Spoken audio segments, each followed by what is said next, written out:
के पत्ते से आगे बढ़ रहे हैं, उन सबको बहुत-बहुत बधाई। आज गुरु महाराज का अवतरण दिवस है, जन्मदिन है, तो थोड़ी गुरु महाराज की बात करते हैं। उनकी जीवनी के बारे में थोड़ा चर्चा करते हैं।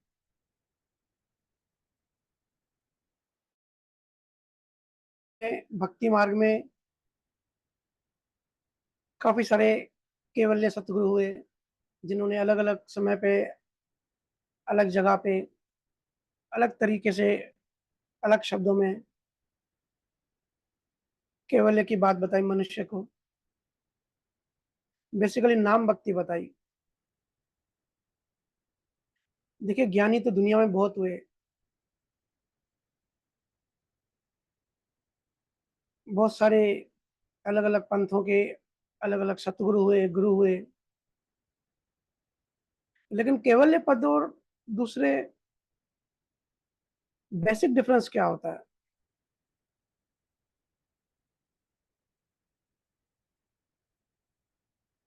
जो ओहम, सोहम वगैरह की भक्तियाँ होती हैं, तो केवल ज्ञानी कहते हैं कि जो ओमकार या सोहम की जो भक्तियाँ होती हैं, वो पूर्व के मार्ग की भक्तियाँ होती हैं और वो ब्रह्म तक पहुँचती है, मैक्सिमम ब्रह्म ज्ञान। ब्रह्म ज्ञान को ही दूसरा आत्मज्ञान भी कहते हैं। तो नॉर्मल संसारी ज्ञान, उसके ऊपर तत्व ज्ञान, उसके ऊपर ब्रह्म ज्ञान, ये आत्मज्ञान, उसके ऊपर केवल ज्ञान, उसके ऊपर नहीं केवल ज्ञान। तो ज्ञान बहुत सारे हैं। गुरु महाराज जिस ज्ञान की बात करते हैं उसमें सिर्फ इतना फर्क है कि वहां पे नियक्षर है, नाम है। नाम भक्ति जहां आ गई उसको कहते हैं केवल्य भक्ति, केवल्य ज्ञान, क्योंकि वो ब्रह्मा से भी आगे तक हमको पहुंचाती है। तो हम सब जो भी भजन करते हैं या ज्ञान की चर्चा करते हैं, मोस्टली कबीर साहब, दादू दयाल, गुरु महाराज की बात इसमें इसलिए ज्यादा होती है क्योंकि ये पूरी लाइन है, पूरा नाम भक्ति जिसको कहते हैं। ऐसे ही धारा में 3 साढ़े 3 साल पहले गुरु महाराज का अवतरण हुआ था। उनका जन्म 4 अप्रैल 1726 इंग्लिश कैलेंडर के हिसाब से इस डेट को हुआ था। हालांकि इंडियन कैलेंडर में डेट अलग अलग बदलती रहती है। और गुरु महाराज ने लगभग 90 साल की उम्र तक शरीर में थे और केवल ज्ञान बांटते रहे। अब अलग अलग कहानियां हैं गुरु महाराज के जीवन पे, बहुत सारी घटना है। छोटे से समय में इतनी घटनाएं की चर्चा नहीं हो सकती है। ऐसे कहा जाता है कि जब गुरु महाराज जब छोटे थे, मतलब जब बच्चे थे, जब पैदा हुए थे, तो उनकी गर्दन की जो आसपास की जो नाड़ियां हैं उनमें खिंचाव होता था। वो जो बच्चा पैदा हुआ था उसकी नाड़ी में खिंचाव रहता था। तो जो दाइयां वगैरह थी वो मालिश करती थी जैसे नॉर्मली होती है। तो एक बार ऐसा हुआ कि वो दाइयां नहीं आई किसी वजह से। तो उनकी माँ जो थी बख्तूबाई, उन्होंने खुद नेक की साइड, गर्दन की साइड मालिश करी उस बच्चे की। तो कुछ समय बाद देखा कि वो बच्चा रो नहीं रहा है, आवाज नहीं कर रहा है। फिर बाद में मालूम पड़ा कि इसकी श्वास छूट गई है, मतलब बच्चा मर गया है, उसकी मृत्यु हो चुकी है। फिर कहते हैं कि उस देह में दिव्य आत्मा, मतलब गुरु महाराज ने प्रवेश किया, इसलिए उनको जन्मदिन नहीं कहते, अवतरण दिवस कहते हैं, कि वो अवतर हुए थे। देखिए, यीशु मसीह के लिए भी ये कहा जाता है, कबीर साहब के लिए भी, गुरु महाराज के लिए भी, सभी जो भी केवल ज्ञानी है ना, वो गर्भ से नहीं आते। तो गुरु महाराज ने भी प्रवेश किया उस दिन को, जो रामनवमी है आज, हर साल मनाई जाती है। गुरु महाराज ने 3 शादियाँ करी थी और 4 गुरु किए थे। गुरु महाराज की जो तीसरी पत्नी थी, पहली 2 तो ज़्यादा लंबी साथ नहीं चल सकी, जो तीसरी पत्नी थी, कहते हैं कि वो बहुत क्रोधी थी।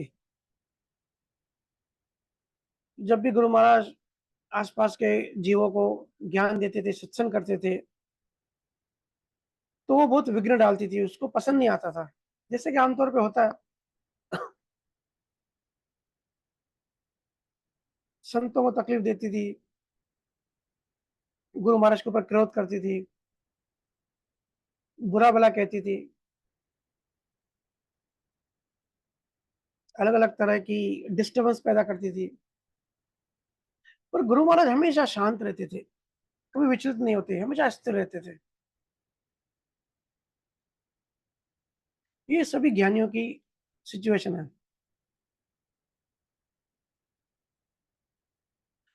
कहते हैं गुरु महाराज जब एक बार बाहर खेल रहे थे, तो उनकी मुलाकात एक साधु से हुई।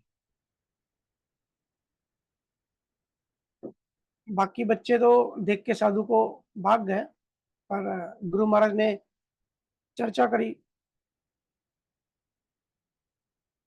तो साधु ने गुरु महाराज को याद कराया कि तू ये सब खेलने कूदने नहीं आया है। जिस मकसद के लिए आया है, वो मकसद का काम शुरू कर। जिस मिशन के लिए आया है, उनको फिर शब्द का ज्ञान दिया, उद्देश्य याद करवाया।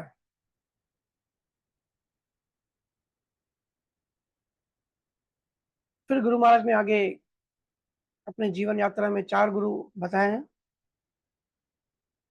ऐसी कहानी है कि उनको एक बार आकाशवाणी हुई थी कि भई राम नाम सिमरन करना है और कराना है, दुनिया को उसका ज्ञान देना है। कहते कि वो गेबो से मतलब सत्य स्वरूप से आवाज़ थी, शब्द ज्ञान देना है। तो गुरु महाराज कहते कि वो मेरे पहले गुरु हैं, सत्य स्वरूप। दूसरे गुरु जो उनके कुल गुरु थे लालदास, जो कि दादूपंथी थे, गुरु महाराज उनके पास भी गए। शब्द गुरु महाराज का पहले से ही आगे बढ़ चुका था,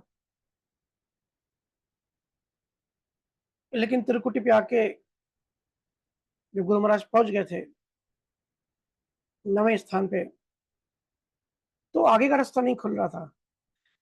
तो लालदास जी महाराज के पास गए, उनसे सवाल-जवाब किए, उनको बोला कि आगे का रास्ता खोलो। लेकिन किसी रीज़न से लालदास जी महाराज आगे का रास्ता खोल नहीं पा रहे थे। उनकी पहुँच, उनकी ताकत वहीं तक थी।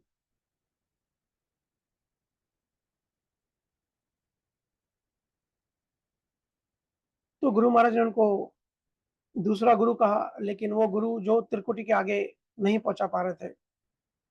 तो देखो दादू दयाल पंथी थे, लेकिन दादू दयाल तो पहुँचे हुए केवल ज्ञानी थे, लेकिन ज़रूरी नहीं जो उनकी फिर बाद में जो जो उनकी परंपरा में आता है कि वो उच्च कोटि के केवल केवल ज्ञानी हो। फिर रास्ता नहीं खुल रहा था। फिर एक बार फिर उन्होंने प्रार्थना करना चालू की, ढूँढना चालू किया। तो बीरम दास जी महाराज के बारे में उन्होंने सुना कि वो कहीं जा रहे थे, तो गुरु महाराज उनके पास गए और बोले कि मुझे आगे का ज्ञान दो, मुझे आगे मेरा शब्द आगे बढ़ाओ। तो बीरम दास जी महाराज ने कहा कि अभी मुझे कहीं जल्दी पहुँचना है, तो यही मेरा इंतज़ार कर, मैं वापस आके आगे का ज्ञान बताऊँगा। फिर कहते हैं गुरु महाराज ने वहीं इंतज़ार किया और प्रार्थना करते रहे अंदर ही अंदर।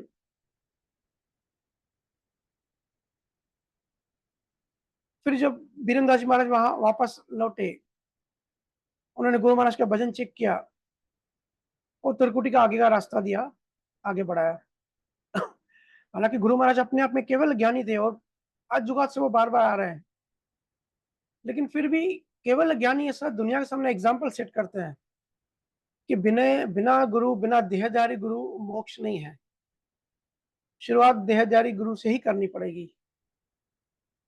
तो ऐसा एग्जाम्पल सेट करते हैं, इसी प्रेरणा और जगत को देते हैं। तो ये पूरा खेल रचा गुरु महाराज ने। तो तीसरा गुरु उन्होंने कहा बीरमदास जी महाराज।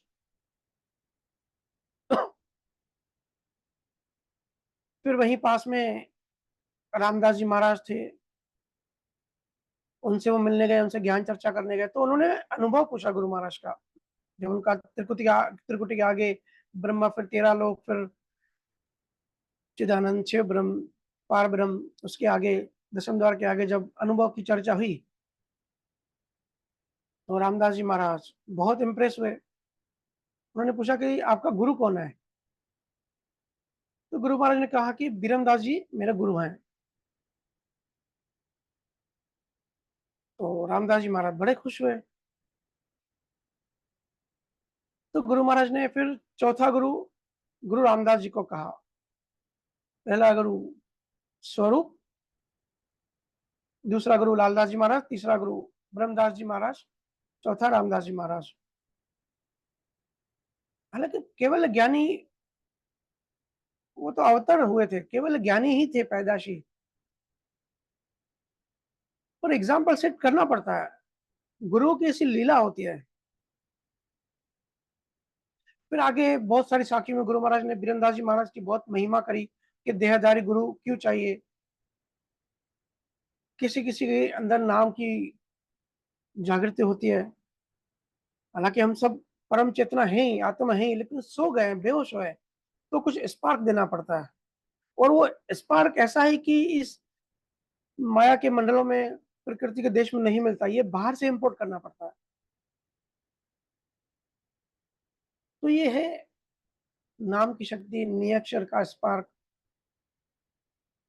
और आगे कई सारी साखियों में गुरु महाराज ने बार बार कहा कि मैं कौन हूं, मैं कहां से आया हूं, लोग मुझे नहीं जानते, बहुत छोटी बुद्धि है, मुझे जानना आसान नहीं है, मैं अमरलोक से आया हूं।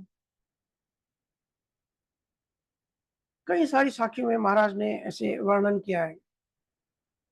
कहते हैं, मैं सतगुरु हूं आदि का, आत्म का गुरु को है, मेरी महिमा अगम है, क्या जाने जग माए। मेरी महिमा अगम है, ये जग मुझे जान ही नहीं सकता, इनकी बुद्धि इतनी नहीं है। क्या जाने जग माए, काग बुद्ध ज्ञान सारा, काग बुद्ध ज्ञानी सारा, जय आत्म बिन ज्ञान रात दिन करे विचारा। ये सब जगत के लोग काग बुद्धि हैं, मतलब जड़ बुद्धि हैं, ये मुझे जान नहीं सकते। आत्म बिन ज्ञान, आत्मा ज्ञान के अलावा रात दिन करे विचारा, रात दिन बातें करते रहते हैं, विचारते रहते हैं, गॉसिप करते रहते हैं। सुखराम हंस परमहंस वे, सो बुद्ध चेटे नाय, मैं सतगुरु हूं आदि का, आत्म का गुरु को है। बड़े कॉन्फिडेंस से स्ट्रांगली कहते हैं कि भाई मैं आप लोगों के लोग का नहीं हूं। महाराज कहते हैं कि ये जो वंश वाली होती है, हम जनरली जो बात करते हैं कास्ट सिस्टम का, मैं इस जाति का, उस समय तो जाति वाति का बहुत भेद था।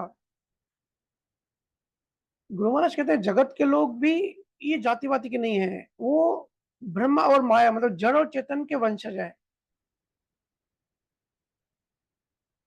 जितने भी जीवात्मा हैं, चाहे किसी भी जून में है, सब पार ब्रह्मा और इच्छा माया, मतलब जड़ और चेतन के ही वंशज हैं। लेकिन मैं जड़ माया का वंश नहीं हूं, मैं सत्य स्वरूप से आया हूं, मैं सत्य स्वरूप का वंश हूं। गुरु महाराज कहते हैं कि मैं नियक्षर का अधिकारी हूं, मैं नियक्षर की अथॉरिटी लेकर आया हूं।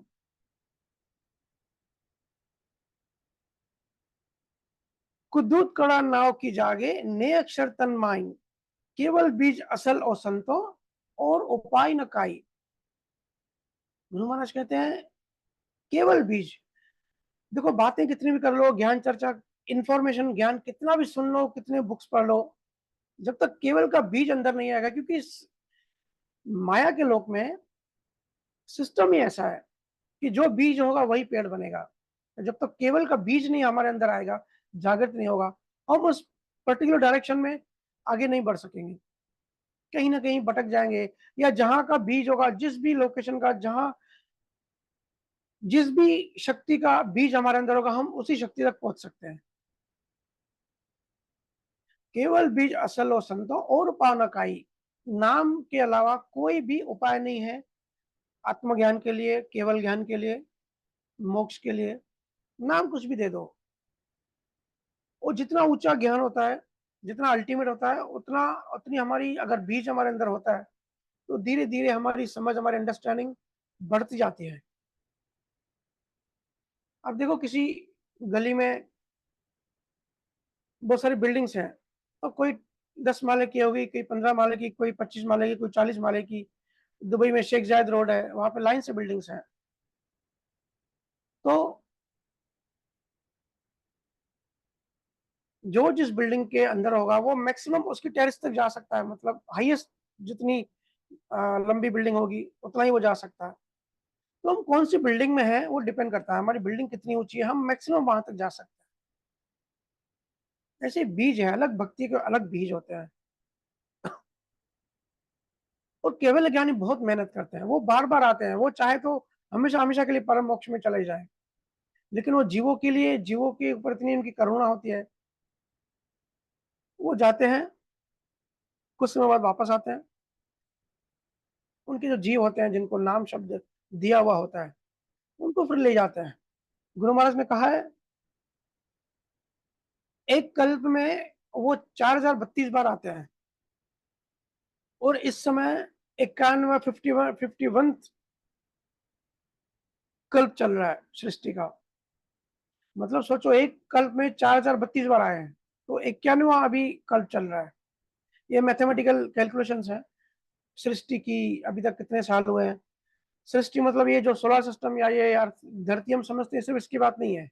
अलग गैलेक्सी पे अलग अलग तरह की धरतियां, अलग तरह के इंसान पैदा होते हैं। तो ये प्रलय आता है, फिर नई दुनिया पैदा होती है, प्रलय आता है, फिर नई दुनिया पैदा होती है। तो ये सिस्टम जो है ये चलता रहता है। और गुरु महाराज ने एक जगह बताया है, उस सत्य स्वरूप का, उस परमात्मा का मैं खास चाकर हूं।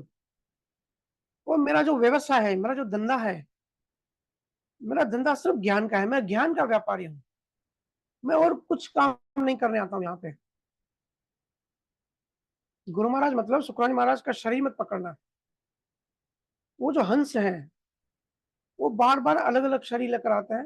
वो कहते हैं कि मैं खास चाकर हूँ, मतलब मैं नौकर हूँ, मैं सेवादारी हूँ परमात्मा का, और मेरा हर बार यही धंधा होता है।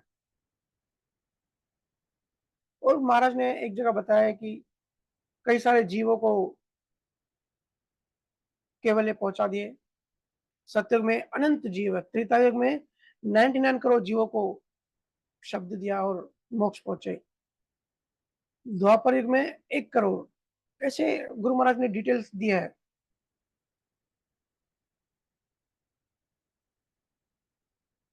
तो महाराज कहते कि मेरा और कोई व्यवसाय नहीं है। बहुत सारी कहानियां हैं गुरु महाराज की, अभी कितनी कहानियां का मैं यहाँ पे चर्चा करूं। एक बार हरिकृष्ण उपाध्याय ने तुलसा जी, जो गुरु महाराज के भाई थे, उनको बता दिया कि भाई 7 दिन बाद आपकी मृत्यु होने वाली है, आपकी डेथ होने वाली है। तो तुलसा जी महाराज, क्योंकि उनके कुल गुरु थे लालदास जी महाराज, जो जो मैंने बताया, जो दादू पंथी थे। बड़ी मधुर कहानी है, बड़ी प्यारी कहानी है। उनके पास गए और कहा कि भाई, हरिकृष्ण जी ने कहा है कि मेरी 7 दिन बाद मृत्यु होने वाली है। देखो हिंदुस्तान के ज्ञान कितना आगे का है, अभी तो सब मिक्सअप हो गया है, वो विज्ञान कहीं खो गया है। लेकिन वहां अभी 300 साल पहले की बात है कि इतना ज्ञान था कि बता सकते थे कि भाई 7 दिन बाद तेरी मृत्यु होने वाली है। तो लालदास जी महाराज ने देखा और कहा कि ये तो सच बात है। उन्होंने बोला, अभी आप कुछ करो, अभी तो जिंदगी में बहुत कुछ करना है। तो लालदास जी महाराज ने कहा कि भाई मेरे हाथ में कुछ नहीं, मैं कुछ नहीं कर सकता। तो उन दिनों गुरु महाराज जोधपुर के पास एक गांव है, बिहारी करके, वहाँ भजन सुनने में लगे रहते थे। तुलसा जी उनके भाई भाग-भाग के गुरु महाराज के पास गए। कहा कि भाई ऐसी-ऐसी बात है, मेरी मृत्यु होने वाली है, कुछ करो उसका, मृत्यु को रोक दो। फिर गुरु महाराज ने अपने भाई को बिठाया, तुलसा जी को, और चौधारी उनके एक लकीर खींची और कहा कि इसके बाहर मत जाना। लक्ष्मण रेखा एक खींच दी। फिर कहानी कहती है कि काल ने, माया ने अलग-अलग तरीकों से तुलसा जी को वहाँ से बाहर आने की कोशिश करी कि ये बाहर आ जाए, अलग-अलग रूप लेके। बहुत तंग किया, बहुत परेशान किया कि कैसे भी करके सीमा रेखा से जो गुरु महाराज ने लकीर बनाई है, इस लकीर से वो बाहर आ जाए। लेकिन तुलसा जी उस लकीर से बाहर नहीं आए। फिर गुरु महाराज ने उनको कहा कि भाई तेरी जो मृत्यु है वो 6 महीने के लिए एक्सटेंड कर दी है। देखो मैं बार-बार कहता हूँ कि प्रारब्ध कर्म को कोई बदल नहीं सकता। लेकिन गुरु महाराज अब केवल ज्ञानी आपके देश के यात्री नहीं है, वो बाहर से आए। उनके पास बड़ी सत्ता है। तो गुरु महाराज ने 6 मंथ जो मृत्यु थी तुलसा जी की, वो डेट एक्सटेंड कर दी और कहा कि भाई अभी 6 महीने भजन सिमरन कर, बाकी सब काम छोड़ दे, परमात्मा का ध्यान धर, भक्ति में लीन हो जा, ताकि ये जब शरीर छूटेगा तब तुझे इमीडिएटली दूसरा मनुष्य जन्म ही मिले। तो तुलसा जी ने कहा कि ठीक है, मैं अभी भजन सिमरन करता हूँ, लेकिन प्रॉमिस कर कि जब मैं मनुष्य जन्म में आऊँगा। तुलसा जी अपने भाई गुरु महाराज को कह रहे हैं कि जब मेरी मृत्यु होगी, दूसरा जन्म मिलेगा, तब तू मुझे खोज लेगा और मुझे अपने साथ मोक्ष में ले जाएगा। तो गुरु महाराज ने उनसे वादा किया और केवल ज्ञानी जब वादा करते हैं, प्रॉमिस करते हैं, तो वो पूरा ही करते हैं।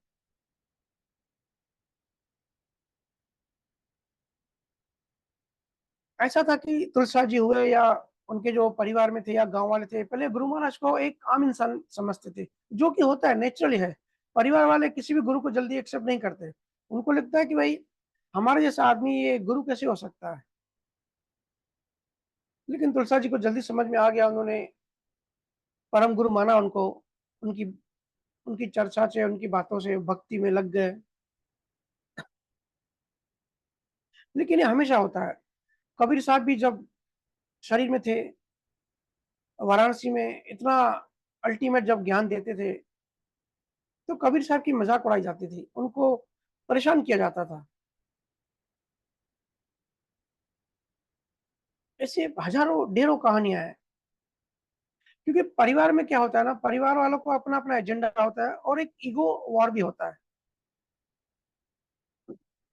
ईगो उनको ईगो जो अहंकार होता है वो एक्सेप्ट नहीं करने देता कि ये तो हमारा भाई है, हमारा कज़िन है, हमारा भाई-बंधु है, ये केवल ज्ञानी है। तो ये तकलीफ सारे ज्ञानियों की होती है।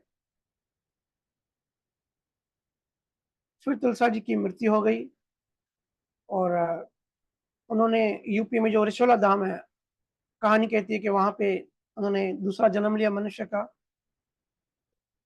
जहाँ उनके शरीर का नाम गिरधर रखा गया। अब गुरु महाराज ने तो प्रॉमिस किया था, तो गुरु महाराज वहाँ गए, वहाँ पहुँचे, उनको ढूँढा और गिरधर से पूछा कि भाई मुझे पहचाना? तो पहले तो गिरधर ने नहीं पहचाना, फिर जैसे-जैसे गुरु महाराज ने उनको दिव्य दृष्टि दी, भजन सिमरन करवाया, उनको याद करवाया। फिर गिरधर ने पैर पड़ के माफ़ी माँगी और कहा मुझे मोक्ष में ले जाना। फिर गुरु महाराज ने 3 साल बहुत गहरा भजन सिमरन ध्यान करवाया, अपनी ताकत से, अपनी दृष्टि दे दी, क्योंकि प्रॉमिस किया हुआ था। फिर गुरु महाराज का जब शरीर छोड़ने का समय आया, तो उससे 6 महीने पहले गुरु महाराज ने कहा दिया कि भई 6 महीने बाद मैं अभी शरीर छोड़ दूँगा, ऋषिवाला धाम में शरीर छोड़ूँगा और अपने भाई गिरधर को, क्योंकि प्रॉमिस किया हुआ है, तो उनको मैं साथ ले जाऊँगा। फिर वो दिन आया तो गुरु महाराज और उनके जो भाई थे गिरधर, दोनों दसम द्वार फोड़ के अपने प्राणों को उच्च अवस्था में ले गए और चले गए। कहते हैं कि वहां इतनी आवाज आई, उस समय ब्रिटिश राज था, अंग्रेज थे, तो अंग्रेजों को भी आवाज सुनाई दी और वो भी देखने आए कि ये सब क्या हो रहा है।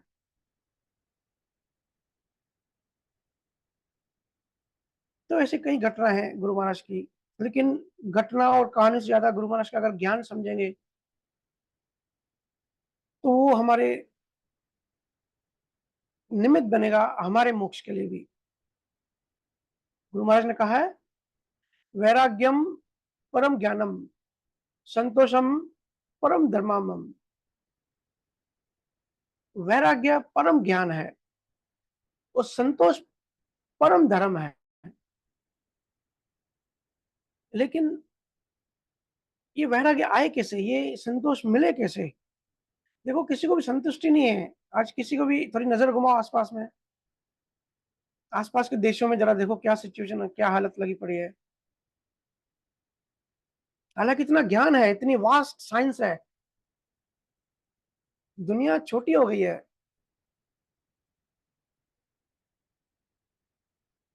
उसके बाद भी, क्योंकि निरक्षर नाम बहुत रेयर है, प्रेम नहीं है। लोग हैं गीता ज्ञान पकड़ के बैठे हैं, पुस्तकें पकड़ के बैठे हैं, लेकिन पुस्तकों से प्रेम कैसे होगा? आपका माइंड ही बंद हो जाएगा। प्रेम करने के लिए कुछ हम नहीं चाहिए। गुरु महाराज कहते हैं, के सुखराम सुनो नर नारी, ज्ञानी दर्शन सारा। हिंदू धर्म में 6 दर्शन है, जो मेजर दर्शन है। गुरु महाराज कह रहे सब सुनो नर नारी, ज्ञानी दर्शन सारा, सतगुरु शरण प्रेम सुजागे। सतगुरु में शरण, सतगुरु कृपा तभी होती है जब प्रेम जागता है। सतगुरु शरण प्रेम सुजागे, वो निज नाव विचारा, तब नाव वहां जागृत होता है, पैदा होता है। मोख काज विद एक न चाहिए, सतगुरु शरण प्रीत कर रही है। सतगुरु शरणों में प्रेम से रहो। प्रेम पावे तत्व के ताई, कुदरत कला प्रगटे माइन। ये जो नियक्ष की सत्ता है, गुरु महाराज इसका नाम दिया है कुदरत कला। कुदरत कला मतलब सत्ता। देखो एक होती है सत्ता, एक होती है जो सत्ता जो है वो सनातन होती है, मतलब कभी चेंज नहीं होती, जो मूल होती है, ओरिजिनल। और एक होता है जो बदलता रहता है, कांस्टेंट, जो चेंज होता रहता है, उसको अवस्था कहते हैं। एक होती है सत्ता, एक होती है अवस्था। तो पार ब्रह्म से ब्रह्म के नीचे जाके हमारे ये बायोलॉजिकल शरीर तक जितनी भी दुनिया है, जितने भी सूक्ष्म शरीर है, जितने भी मंडल हैं, जितने भी शरीर हैं, जितने भी लेयर्स हैं, ये सब अवस्था है, चेंजेबल है, हर चीज बदलती रहती है। तो उसको कहते हैं अवस्था। और सत्ता कहते हैं जो कभी बदलती नहीं है। तो गुरु महाराज को कुदरत कालक कहते हैं, नाम नियक्षर कहते हैं। अगर आप साखियों का स्टडी करेंगे ना, हर जगह गुरु महाराज ने यही कहा है कि भाई लोग मुझे जानते नहीं है, लोग मुझे पहचानते नहीं है कि कितनी छोटी बातें करते हैं और मैं कितनी बड़ी, कितनी ऊंची चीज लेकर आया हूं। बांधा ओ जग मोहे न जाने, कोई बिरला हंस पिछाड़े। कोई बिरला हंस पिछाड़े, कोई बिरला ही, कोई रेयर ही इस चीज को पहचान सकता है। मोख मोख कहता सब कोई, मोख मोख हर कोई कहता है। सो मार्ग हुई, सो प्रगट किया हम जग में, निरख परख लियो सोई। गुरु महाराज कहते हैं, जग में कोई मुझे जानता नहीं है। मोक्ष, मोक्ष किस मोक्ष की तो हर जगह बात होती है।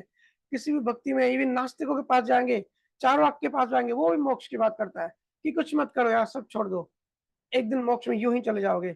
कुछ लोग कहते हैं तो वैसे ही तो प्रलय होना है, 36 कल्पों बाद प्रलय होना है, तो जब प्रलय होगी तब मोक्ष में जाएंगे ही। प्रलय होने से जितने भी शरीर है वो शरीर खत्म होते हैं, बीज खत्म नहीं होता, यह बात याद रखना। ब्रह्म जो यूनिवर्सल कॉन्शियसनेस होती है ना, जो ब्रह्मा कहते हैं, पार ब्रह्म कहते हैं, ये बीज है। इस संसार का शरीर प्रलय में नष्ट हो जाता है, लेकिन बीज स्वरूप रह जाते हैं, और बीज होता है तो वापस से फिर जन्म का चक्कर भी शुरू होता है। ये जो dark energy, dark matter, black hole सुनते हैं ना, तो जो डार्क एनर्जी कहते हैं ना, वो शिव ब्रह्म है। कभी डिटेल में चर्चा करेंगे, मुझे काफ़ी सारे लोगों ने कहा है कि भैया ये सब क्या है, थोड़ा-सा बताओ। बताना तो बड़ा आसान है, लेकिन गुरु महाराज के ज्ञान से कैसे साइंटिफिक ये कनेक्टेड है, ये बताएँगे कभी नेक्स्ट सेशन में, कभी डिटेल में इस पे बात करेंगे। लेकिन प्रलय में सारे शरीर खत्म होते हैं, बीज खत्म नहीं होता। बीज जो है, वो निरक्षर से खत्म होता है। सो प्रकट किया हम जग में, गुरु महाराज कहते हैं जग में हमने ये प्रकट किया, निरख परख लो सोई। आप परख लो इसको, आप खुद अनुभव कर लो। बार बार महाराज कहते हैं, और सिर्फ गुरु महाराज ही नहीं, कबीर साहब, किसी भी आप केवल ज्ञानी की, रविदास, तुलसीदास, ये बात अपने अनुभव से और बड़े करुणा से और रोते हुए कहते हैं कि मैं आपको आसमान की ऊंचाई देना चाहता हूं, और आप हो कि जमीन में पड़े हो, आप जमीन से उठना ही नहीं चाहते।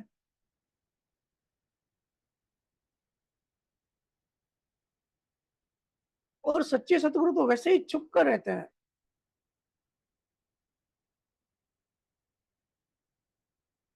हमारी आंख बहुत छोटी है, केवल ज्ञानी बहुत ऊंचे होते हैं, इतना आसान नहीं होता उनको पहचानना। ऊपर से माया शंकाएं शक डालती है। अगर कोई अध्यात्म पे रास्ते पर है और राइट डायरेक्शन में है, तो रोड़े ब्लॉकेज आने शुरू हो जाते हैं। और रोड़े भी देखो ना कितने हैं, हमारे अंदर के रोड़े हैं, हमारे चित्त में जो संस्कार है, जो डेटा पड़ी है, हर एक वृत्तियां आती सामने ब्लॉक बनाती है। चलो अगर किसी की वृत्तियां बहुत कम है, या डिलीट कर दी उसने किसी भी तरीके से, फिर बाहरी प्रभाव आते हैं। अभी ऐसे हुआ, अभी इंदौर सत्संग के बाद जब मैं आया, तो किसी बड़े राम स्नेही ने मुझे कॉल किया। इंदौर में जो बुक लॉन्च हुई, उसके बाद जब वापस आया, तो काफी सारे संतों के कॉल्स आए कांग्रेचुलेशन करने के लिए। फिर इन महाशय का भी फोन आ गया। उन्होंने कहा कि आपका ज्ञान बहुत गजब का होता है, एक एक शब्द 10 बार सुनता हूँ, सीधा मन पे प्रभाव करता है, आपसे बहुत प्रेम हो गया है। ऐसे वो सब कह रहे थे। कह रहे थे आपने गुरु महाराज के ज्ञान में नई क्रांति लाई है। पुराना जो रूढ़िवादी सिस्टम था, उसको एक नया, नई परिभाषा दी है। इतना गुरु महाराज का जो हेवी ज्ञान था, ये भेद बड़ा भारी होता है। कहते हैं कि बड़े आसान शब्दों में आप इनका बखान करते हैं। पर वो बोले मुझे दो तीन बातें देख के बड़ी तकलीफ होती है। मैंने बोला भाई क्या हुआ, किस चीज की आपको तकलीफ है?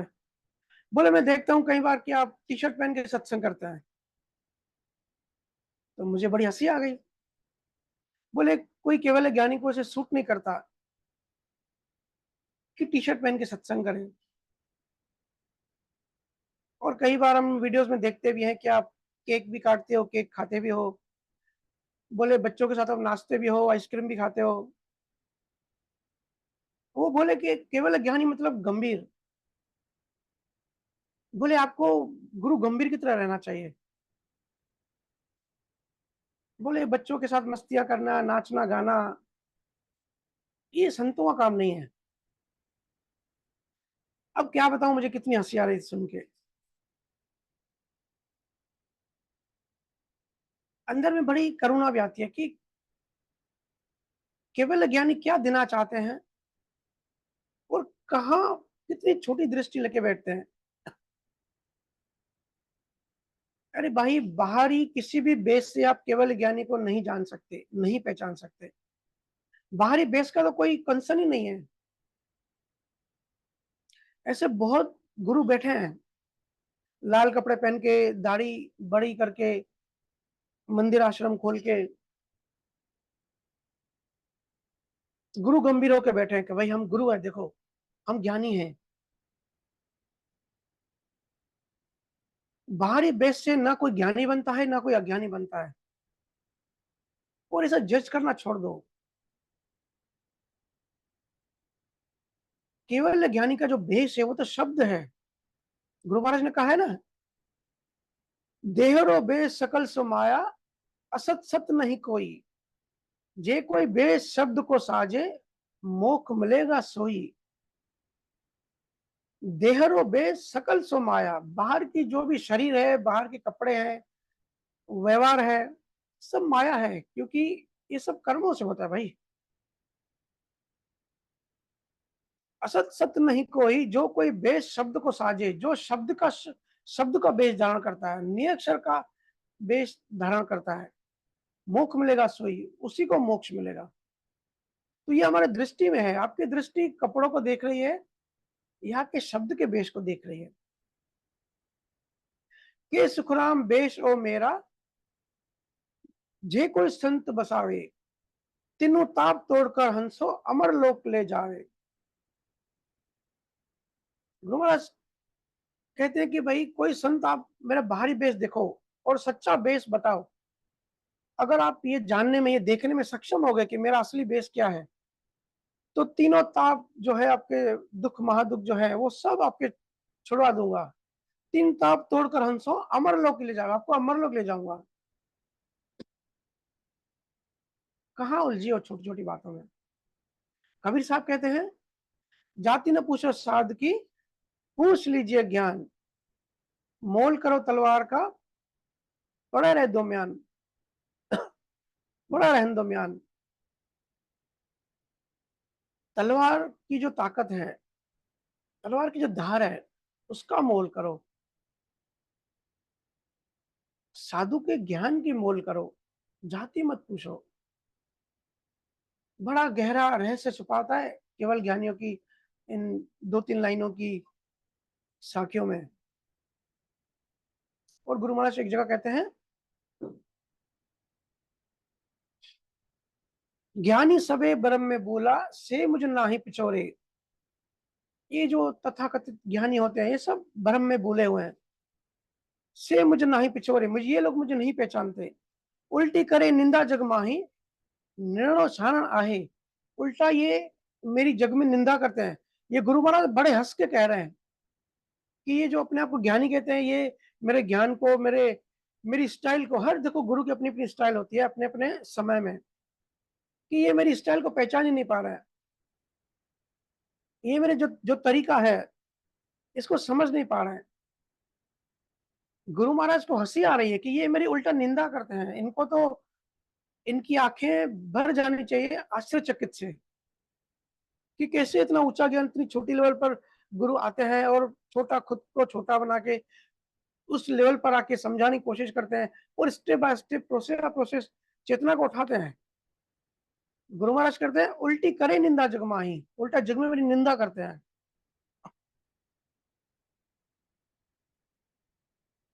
तो ये ऐसा है।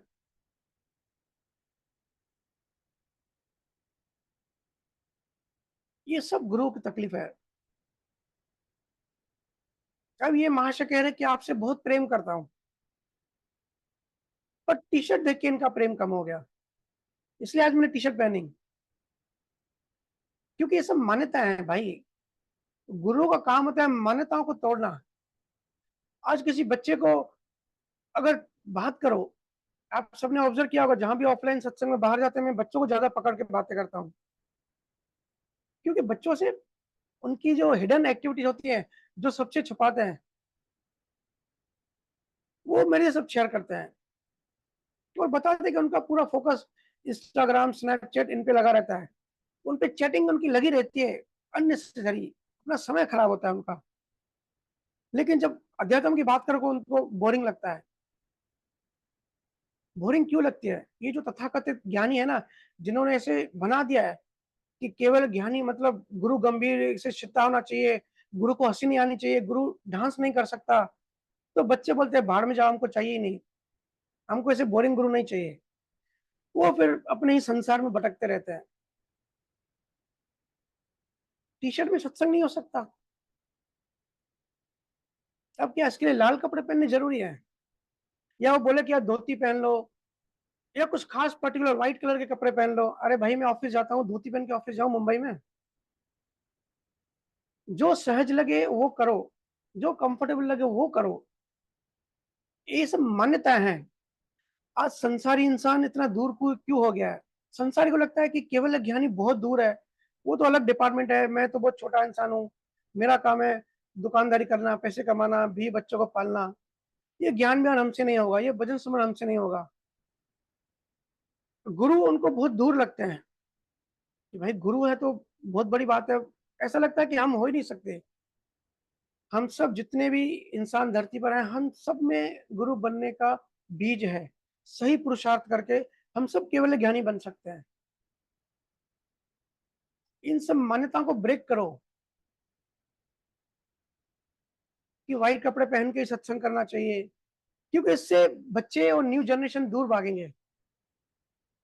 ऐसा कोई भी नियम, ऐसा कोई भी सिस्टम, केवल ज्ञानी एक ही नियम बनाते हैं कि ऐसे नियम बनाओ जिससे जगत में केवल ज्ञानियों का ज्ञान ज़्यादा फैले, ना कि ज़्यादा संकुचित हो। और ये जो रूल्स और ये रूढ़ावादी जो नियम है ना, ये ज्ञान को संकुचित करते हैं, बोरिंग करते हैं। फिर बच्चे बोलते हैं ठीक है भाई, सब प्रेशर कर रहे हैं, आँख बंद करके 10 मिनट जैसे-जैसे भजन सिमरन करो, 10 मिनट जब खत्म हो जाएँगे उसके बाद तो क्रिकेट खेलने जाना ही है। तो हँस-हँस के भजन करते हैं। सहज रहो, सहजता से जो हो वो करो। ऐसा किसी किताब, किसी ग्रंथों में ऐसा नहीं लिखा है कि गुरु आइसक्रीम नहीं खा सकते। गुरु जो होते हैं वो तो बच्चे समान होते हैं, वो तो ज़्यादा नाचते हैं, क्योंकि आनंद इतना होता है, आनंद फूट पड़ता है। हालाँकि बात उल्टी है, जिसको अनुभव है उसको पता है। गुरु के अंदर इतना आनंद होता है, वो छुपाते हैं, क्योंकि अगर वो आनंद ज़्यादा फ्लो हो गया, ज़्यादा प्रवाह प्रवाह हो गया, तो फिर आस-पास लोगों को लगता है कि भई कुछ तो अलग है। और गुरु छुपाते हैं, गुरु अपने टारगेट सिलेक्टेड लोगों को ही ज्ञान देते हैं, शब्द देते हैं। उनका फ़ोकस होता है कि स्टेप बाय स्टेप जो पुराने जीव भी हैं, वो आगे बढ़ते जाएँ। तो वो अपने आनंद को कंट्रोल करके रखते हैं। अगर गुरु गंभीर बन के बैठ जाएँगे, उदास होके बैठ जाएँगे, तो संसार में वैसे ही सब उदास हैं। फिर गुरु भी उदास बैठ जाए और दिखाने के लिए कि भाई देखो मैं गुरु हूँ, मैं इसके लिए उदास हूँ। ये सब मान्यताओं को ब्रेक करनी है, एक भी मान्यता मत रखो। जो ज्ञान ब्रह्मों से, वहमों से मुक्त करे वही सच्चा ज्ञान। और कोई मान्यता, कोई नियम नहीं होता। जहाँ प्रेम है वहाँ कोई नियम नहीं होता। ये सब बातों को अच्छे से समझ लो। लेकिन जिनकी दृष्टि छोटी होती है, उनके अंदर फिर ये आइसक्रीम, ये टी-शर्ट देख के अंदर शक पैदा होता है। मैंने कहा ना, क्योंकि अगर बाहरी प्रभाव, हमारे बाहरी जगत हमारे मन को, हमारे चित्त को प्रभाव करता है और हमारा चित्त बाहरी संसार को प्रभावित करता है। ये ऐसी डिज़ाइन है कि इंटर एक्सचेंज होता रहता है। अगर वो फेल हुआ तो वो कंट्रोल करता है, अंदर का सिस्टम फेल हुआ तो बाहर का कंट्रोल करता है। मतलब चारों तरफ से फँसाया गया है। एक टी-शर्ट भी कारण बनती है किसी को शक डालने में। और शक जो होता है बहुत बड़ी बीमारी होती है। इवन संसार में भी साइकोलॉजिस्ट कहते हैं कि जिसको शक की बीमारी हो जाए ना, वो जल्दी छूटती नहीं है। इवन संसार में भी, धर्म में भी। ऐसा तो मैं खुद भी कहता हूँ कि किसी गुरु पे विश्वास मत करो, शक करो। लेकिन क्या करें, अभी समय ऐसा है, बोलना पड़ता है। क्योंकि असली और नकली का भेद करना बहुत कठिन हो गया है। लेकिन शक ऐसा है कि शक की बीमारी जो होती है ना, वो एक तरह की आत्महत्या होती है। आत्महत्या करने के बराबर होता है। शक करो, डाउट करो, शंका करो, पर चुपचाप बैठे मत रहो। जिस चीज़ के लिए शक है उसकी जाँच-पड़ताल करो।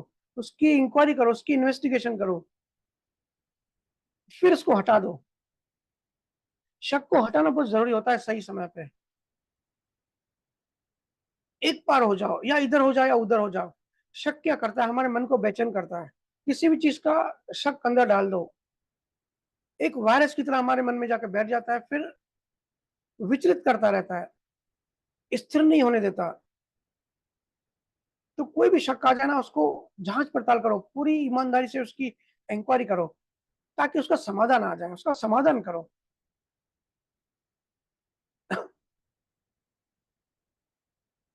शक हर बात में नुकसान करता है, ना सिर्फ अध्यात्म की, संसार में भी। कोई भी सिचुएशन में अगर शक आ गया ना, इवन हमारे घर में फैमिली मेंबर्स पे भी, तो किसी भी चीज में हेल्प नहीं करता, ये नुकसान ही करता है। बहुत बड़ा ये प्रॉब्लम बन जाता है। और ये शक की बीमारी फिर जन्मों जन्म कैरी होती है, क्योंकि आंतरिक चित्त में जाके बैठ जाता है। शक विनाश का कारण बनता है। पूरा का पूरा परिवार खत्म हो जाते हैं अगर एक भी शक का वायरस अंदर आ गया तो। महिला पुरुषों में अगर किसी भी चीज का शक आ गया, आ तो जाता है, बहुत सारी इंफॉर्मेशन हमारे अंदर तो कहीं से भी आ जाती है, लेकिन उसको निकालना बहुत डिफिकल्ट होता है। सिर्फ सही सतगुरु मिले तभी उसका समाधान हो सकता है, तभी वो निकल सकता है। ये तो इंसान गिरता जाता है बर्बादी की ओर।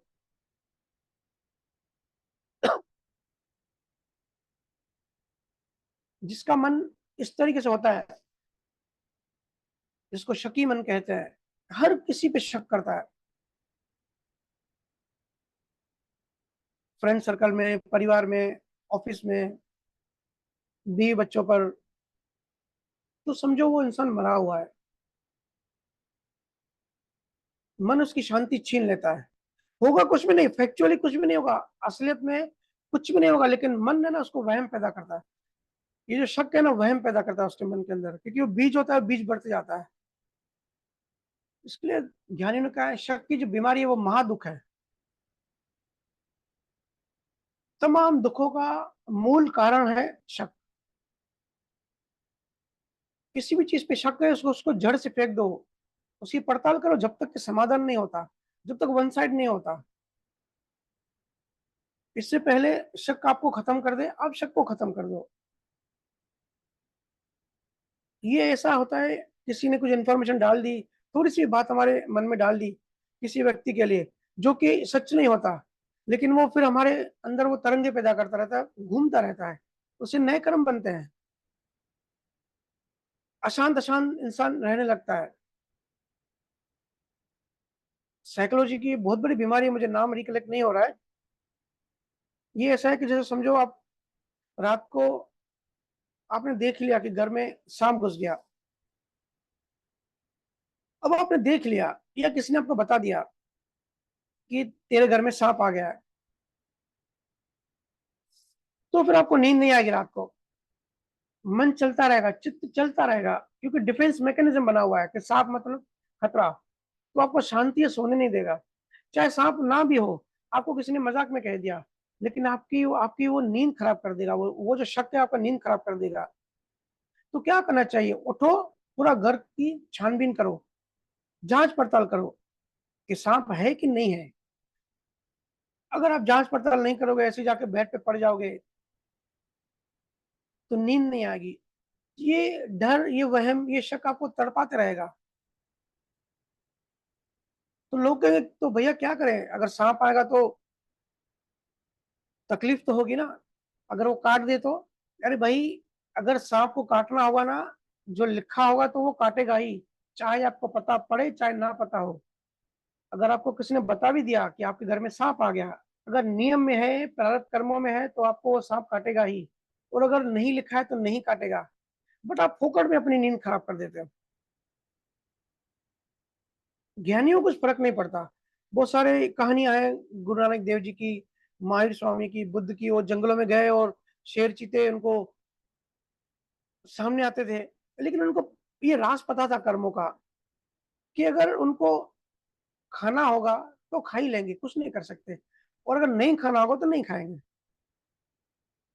तो ये नियम है। सांप अगर आपको नहीं काटना होगा तो नहीं काटेगा, बट आप अननेसेसरी इस वहम की वजह से आपकी नींद खराब हो जाती है।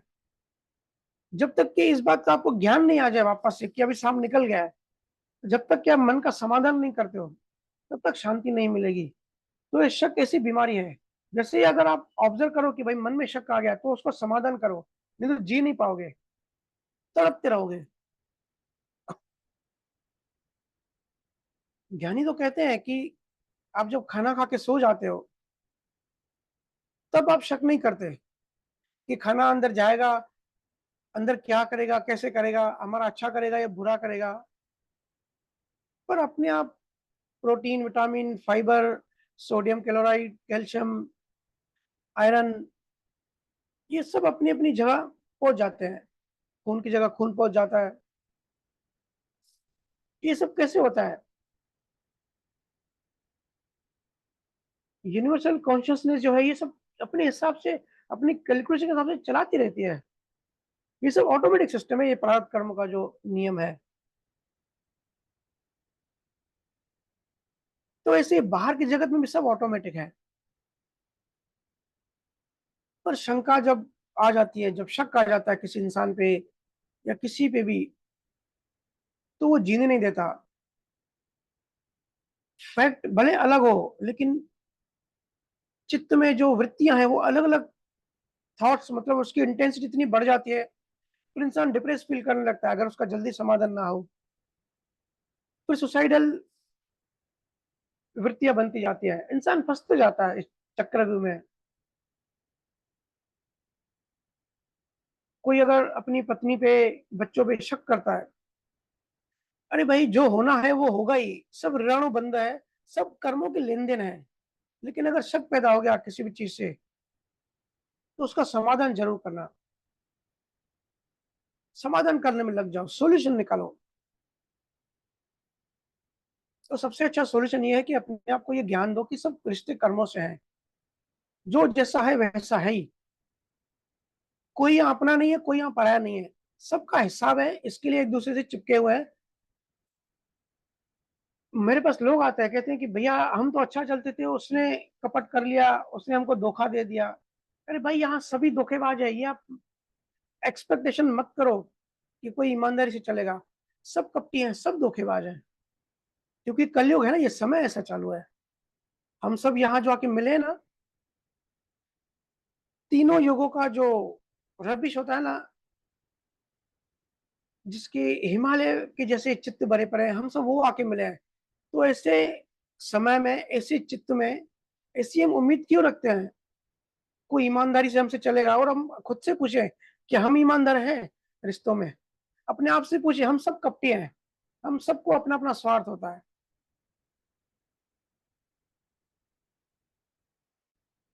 शक बहुत बड़ी बीमारी है।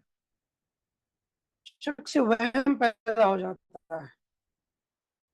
और ये वहम जब तक कोई पहुंचा हुआ गुरु नहीं मिलता, तब तक लोग साइकेट्रिक के पास जाएंगे, साइकोलॉजिस्ट के पास जाएंगे। जिसको शक की बीमारी होती है ना, उसकी फिर टेबलेट देते हैं। तो टेबलेट से भी, वो ड्रग से भी ठीक नहीं होने वाला। क्योंकि वो केमिकल एक हद तक सिर्फ सपोर्ट करता है, लेकिन पूरी तरह से वो उसको फुलफिल नहीं कर सकता। यहाँ अगर ध्यान से देखेंगे, सब अपना अपना सुख देखते हैं।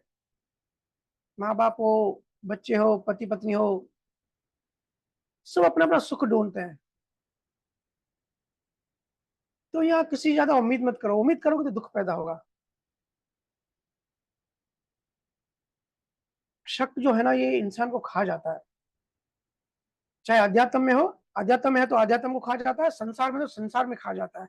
मतलब इंसान नीचे गिर जाता है। शक पैदा हो जाए और उसको मार दो, उसको समाधान कर दो, ये आपको बेचैन करने लगेगा।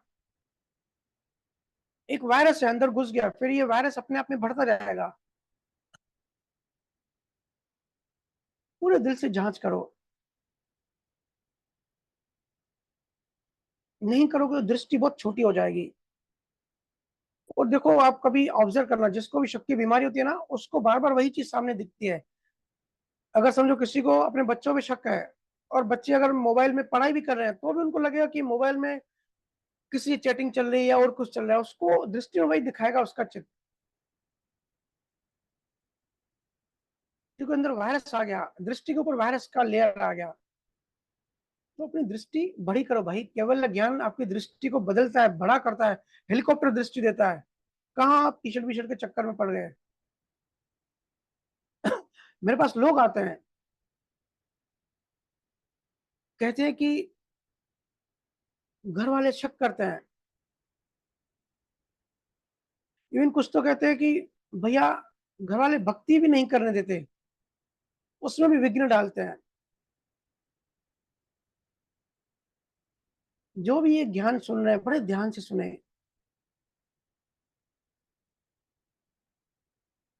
किसी भी आपके पारिवारिक मेंबर को अगर भक्ति करने से, ध्यान करने से, किसी भी गुरु की, अगर कोई परिवार का इंसान आध्यात्म की भक्ति अपनी इच्छा से करना चाहता है, क्योंकि उसके भी गुरु के साथ ऋणानु बंध होते हैं, तो वो तो करेगा ही। लेकिन अगर आपने ऐसे भावना करी कि भाई इसको रोका जाए, कभी कभी क्या होता है, इनसिक्योरिटी होती है, डर होता है कि ये अगर ज्ञान में चला गया तो उसको संसार में मजा नहीं आ जाएगा, वैराग्य आ जाएगा, हमको छोड़ के भाग तो नहीं जाएगा। मैंने कहा ना, हर किसी अपने अपने स्वार्थ होते हैं। इतनी पत्नी को लगता है कि अगर पति संत बन गए तो फिर छोड़ के चला जाएगा, फिर हमारा सोर्स ऑफ इनकम क्या होगा। इसी मन में डर पैदा होता है भाई। हर भावना, जो भी हम भाव करते हैं ना, भाव से कर्म बनते हैं, उससे कर्म फल आता है। तो अगर किसी को हमने भक्ति करने से रोका, विघ्न डाला, तो नेक्स्ट जन्म में उसका जो रिजल्ट आता है वो ये आता है कि हम गले के कुत्ते बनते हैं, जो मंदिर के बाहर जाके घूमते रहते हैं, बैठते रहते हैं। वो ज्यादा हमने इंटेंसिटी कर दी तो कुत्तों की जोड़ मिलती है। ये कर्मों का नियम समझो, क्या करने से क्या मिलता है। जिसके अंदर ऐसी भावना होती है कि मैं दूसरों का अपमान करूं, अपने बड़ों का, मॉम डैड का, चाचा चाची का, या दोस्तों का अपमान करूं, इंसल्ट करूं, तो वो गधे बनते हैं अगले जन्म में। गधों का उनमें बीज बनता है। अब ये बीज कैसे बनता है, कभी डीप में, काफी डीप ज्ञान है। ऐसी मेरी इच्छा है कि हम सबकी चेतना एक पॉइंट तक आ जाए, उसके बाद आगे की बात करेंगे कि ये डीएनए भी कैसे बनता है। कुछ लोगों को बहुत निंदा करने में आनंद आता है।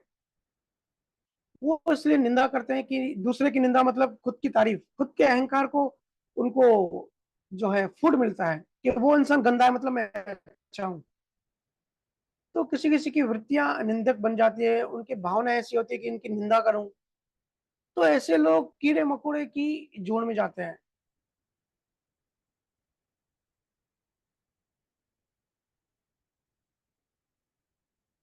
अगर कोई ऐसे भाव करता है कि भाई बहन को परेशान करूं, उनको तंग करूं, माँ बाप को परेशान करूं, तो वो कछुआ बनता है। ये हम चर्चा बार बार इसलिए करते हैं ताकि सब दिमाग में सेट हो जाए, ताकि नेक्स्ट टाइम जागृति रहे, अवेयरनेस रहे कि हम, हमारे मन में ऐसा भाव उठ रहा है तो इस भाव से हमको क्या रिजल्ट हो सकता है। जैसे ही हमने ये ऑब्जर्व कर लिया, जागृत हो गए, तो अगर वो भाव कर्म बन भी जाए तो उसी समय डिलीट हो जाएगा, क्योंकि उस समय माइल्ड होता है, बीज कच्चा होता है। तो अगर किसी को परेशान करने की हमारी भावना होती है तो वो कछुआ बनता है, और कछुआ की उम्र 200-300 साल तक उनकी उम्र होती है। बहुत धीरे धीरे, स्लो स्लो वो चलता रहता है। जो ऑफिस में काम करते हैं, जो अपने मालिक से, अपने जो उनके एम्प्लॉयर होते हैं, उनके सेठ होते हैं, अगर उनको धोखा देने की भावना करते हैं, देखो कर सक रहे नहीं सक रहे वो तो उनके कर्मों में होगा, तो कर सकेंगे, संजोग मिलेगा। नहीं कर पाएंगे तो कोशिश करके बाद भी वो नहीं कर पाएंगे। लेकिन ऐसी मन में भावना, दुर्भावना अगर पैदा कर दी कि मालिक की चोरी करते हैं या मालिक का नुकसान करते हैं, उससे विश्वासघात करते हैं, तो ऐसे आगे की जोड़ जो है बंदर की बनती है। वो इंसान फिर बंदर की जोड़ में जाता है। और अगर उसी लाइफ में पूरी फ्रीक्वेंसी, उसी तरह के विचार की फ्रीक्वेंसी ज्यादा रही, तो इमीडिएटली यहाँ शरीर छोड़ा, दूसरा शरीर का बंदर, उसका डीएनए रेडी है। और बंदरों का जीवन 20-20 साल का उनकी लाइफ स्पैन होता है। जो दूसरों को लूटने का, कि भाई दूसरे का पैसा मैं कैसे भी करे हथिया लूं, ऐसा भाव करता है, वो बार बार उसकी पिटाई होती है कसाई के हाथों। वो बकरी बनता है, फिर वो बार बार कटता है, कसाई उसको बार बार काटता है। अगर ऐसे ही कोई चोरी की भावना करता है, किसी किसी को ना ऐसी वृत्तियां होती हैं, सब कुछ होता है लेकिन फिर भी चोरी करने में मजा आता है, एक हिट मिलती है, डोपामाइन हिट मिलती है कि भाई मैं चैलेंज किया और मैं चोरी करके आया, तो भावना करी, फिर तोता बन गए पैरोट, नेक्स्ट जन्म में शशुंदर बन जाओगे। जो दूसरों को बेवकूफ बनाने की भावना करता है कि भाई मैं तो इंटेलिजेंट हूँ, चलो उसको थोड़ा मूर्ख बनाते हैं, वो उल्लुओं के शरीर में जाता है। इमीडिएट यहाँ शरीर छोड़ा, जीवात्मा गई, उल्लू बन गई। तो ये सब लॉस आप अपने ध्यान में रखें।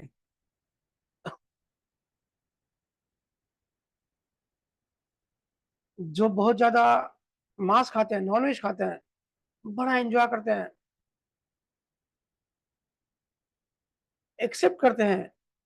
अब मैं खासकर चाइना में तो सब देख कर आया, बड़े हेवी इंटेंस हिंसक थॉट्स बनते हैं। और उसके अलावा जो उनका नेक्स्ट जन्म होता है, उनके अंग खराब होते हैं। जैसे देखते हो ना, किसी की छोटे बच्चों की हार्ट में होल होता है, या किडनी खराब होती है, या लीवर खराब होता है, तो समझो उसने खूब मांस खाया है।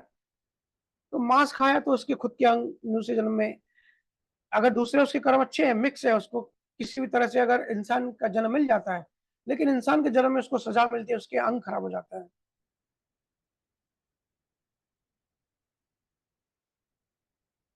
इसलिए गुरु के ज्ञान को समझो। गुरु महाराज, कबीर साहब, जितने भी केवल ज्ञानी हो गए,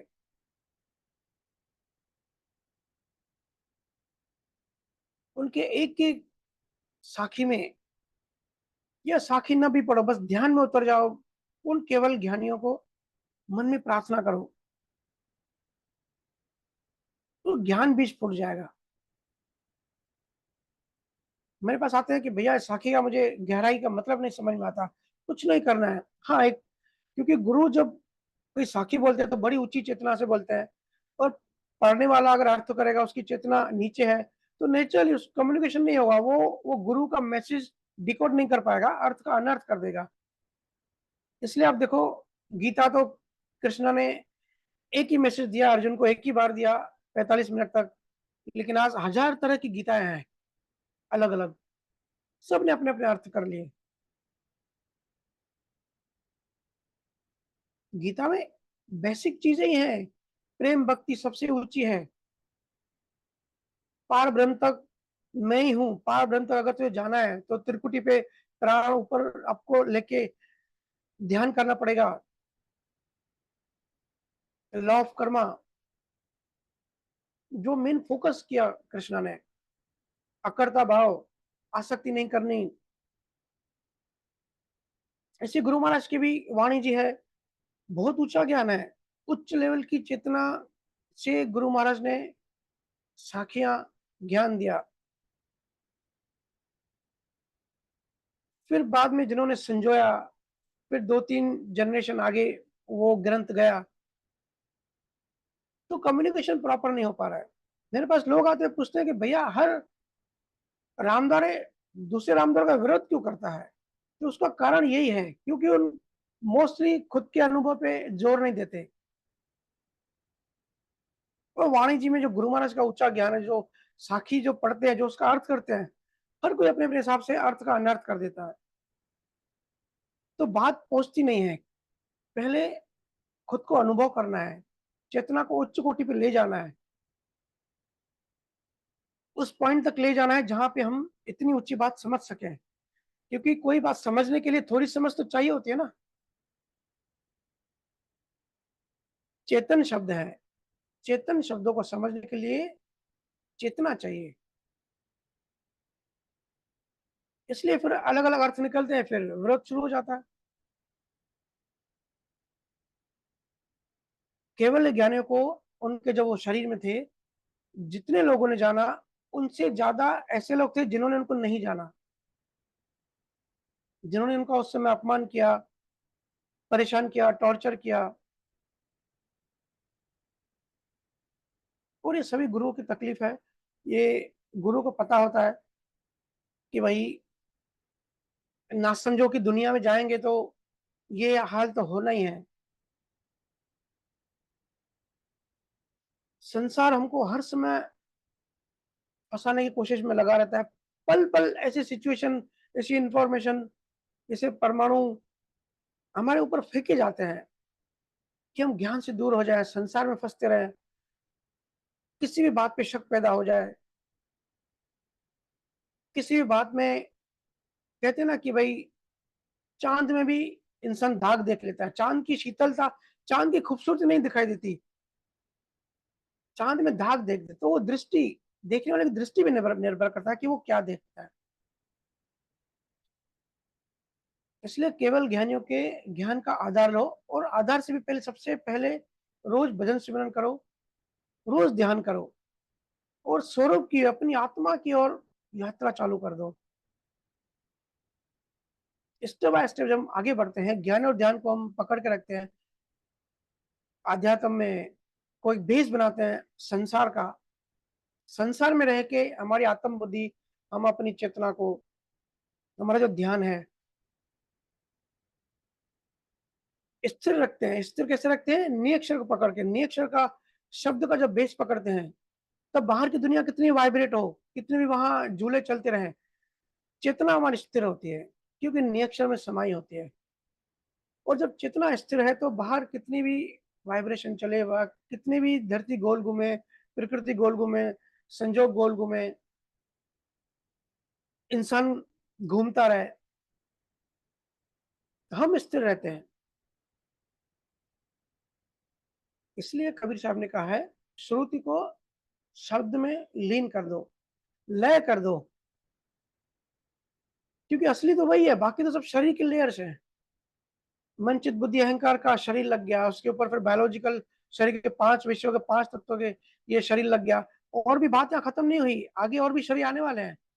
आप सबने सुना होगा, न्यूरोलिंक आ गई है अभी, एलन मस्क की कंपनी ने जो है वो सक्सेसफुली इसका टेस्ट कर लिया है। मतलब इंसान के ब्रेन में वो चिप जब आ जाएगी, तो पहले से हम जड़ चेतन के मिक्सचर है, और जड़ तत्व बढ़ गया। ये जो इलेक्ट्रिक हमारे चेतना से, जो इलेक्ट्रो जीवात्मा से हमारे ब्रेन, और ब्रेन से पूरे बॉडी में, जो बॉडी हमारा ब्रेन जो सिग्नल देता है, इलेक्ट्रिक सिग्नल देता है, अब ये चिप क्या करेगा, इलेक्ट्रिक सिग्नल को मैग्नीफाई कर देगा, बढ़ा देगा। मतलब इंसान और कम चेतन होगा और जड़ ज्यादा होगा, मतलब रोबोट बनता जाएगा।